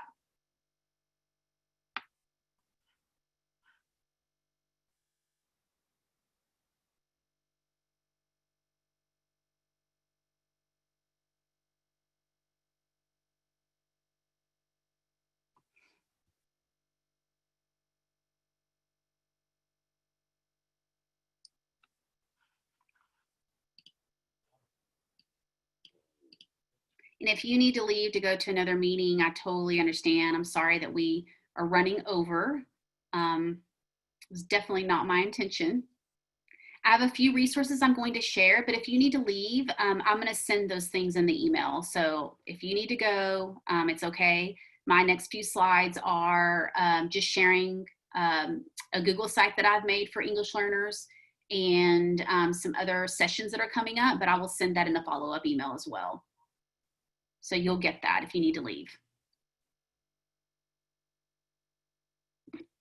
And I apologize, I had to rush through those tips. I was not very good at monitoring my time. I'm going to let you guys continue to do the poll, and I'm going to talk to the rest of you if you haven't, if you've already answered it. This is my EL Newcomer. Oh, the survey disappeared. Is it not still there, guys? It should still be there. Okay, well, I'll go ahead and continue, and we'll fix that glitch if we need to. So this is the EL Newcomer site that I have, and it has lots of different resources. It's a live document. I continually add to it, but I will send you a link to that, so you'll have access to that and you can share it with whomever. Some upcoming resource or sessions that I have coming up is the next one I think is next week, if I remember correctly. Yes, next week I'm ESL certified, now what? And that is going to be another 2-hour bite-sized session that I normally do. But there's lots of opportunities, so I will send a link to that. So if you are interested in any of those sessions, please feel free to register. A lot of them that I have coming up beyond these two are just real quick 1-hour sessions. And then I've already shared with you how you can connect with us on social media through Facebook, Twitter, or YouTube. So hope that you will go on Facebook. It's where most of us tend to go, and like our page and follow us. And then finally, this is my information that you can reach out to me. And on the far right, or my right, is our English Learner site. That is our ESC page, and I'm still working on that. I'm trying to clean it up and organize it. There's both compliance and instruction. I'll send you a link to that. And then over on the other side is a s'more that I've been putting out for the last 3 years called Succeeding in a Diverse Classroom. I do not blog. It's very short and sweet. I give you an instructional, maybe approach or resources, and then a technology tool. And that's a place where you can go and, just find different resources. I try to make it relevant to the time. So my last, 2 have been, how do we navigate during this COVID-19, during closures. And I'll be working on the June issue this week. So be watching for that to come out. If you want to be a part of the email group, which means it comes straight to your inbox, you can always, follow that, and I'll send this in the email, but you can always follow that and follow that page, or you are welcome to email me and I will add you to my email group and you'll automatically get it through that email group every month. So I would encourage you to join that. It's just a great place to come together. Also, I still have a few people in here. Thanks for hanging on, guys.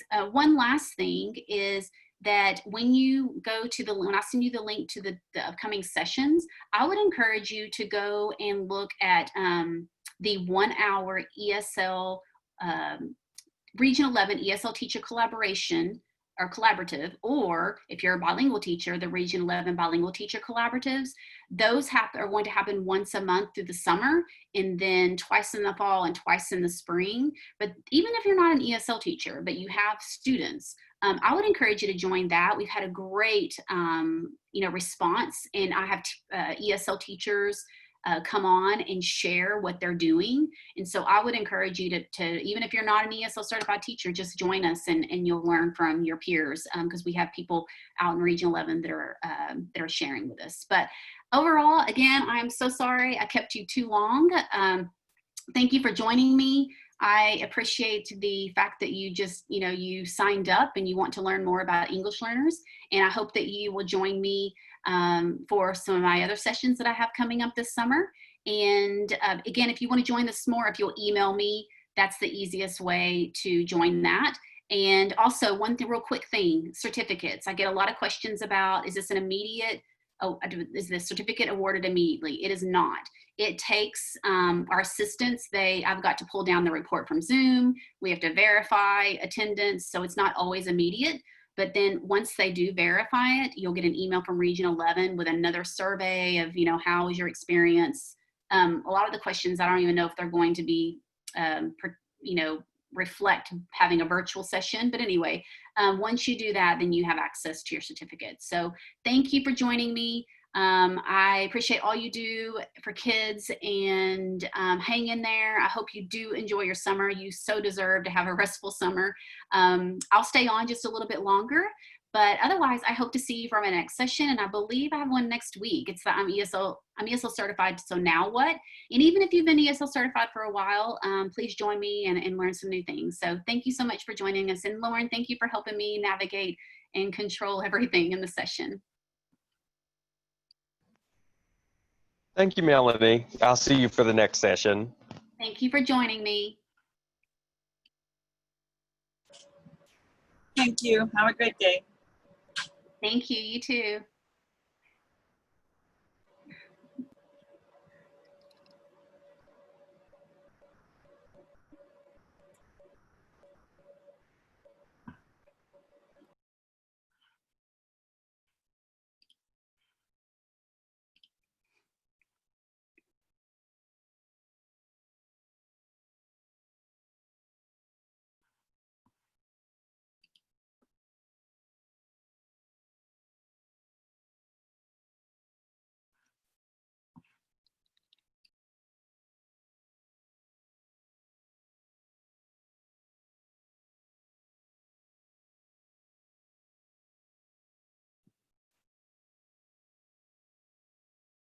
Melanie, someone's asking if the email they use for registration will be the one that you send the info to. Oh, yes. So the when I send the follow-up email, it'll be through the same email that you registered with. So when the email that you received that had the link in there to register to sign up for the Zoom, it'll be that same email. Thank you for asking. Thanks. Thanks, guys. Thanks for joining me. Go enjoy the rest of your day.